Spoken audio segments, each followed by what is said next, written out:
Giữ đường huyết ổn định mỗi ngày, sống khỏe, sống an vui.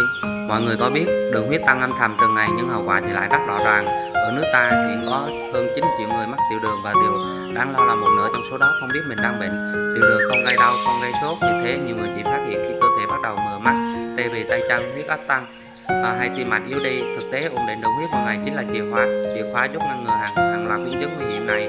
Và nếu mọi người đang tìm mọi giải pháp tự nhiên an toàn cho gan, thận thì Diatema của công ty em là lựa chọn đáng để tin tưởng. Sản phẩm có thành phần từ các dược liệu quý như là gạo cổ lam giúp ổn định đường huyết, giảm mỡ máu, cải thiện lưu thông máu và ngăn hình thành huyết khối. Dây thiệt canh hỗ trợ hạ và duy trì đường huyết ổn định, giảm nguy cơ biến chứng tiểu đường, ráy gai và trái nhau, tăng sức đề kháng, bảo vệ tim mạch, mắt và hệ thần kinh. Diatema được bào chế dạng viên điện lợi, dễ uống, phù hợp cho người cần dùng lâu dài.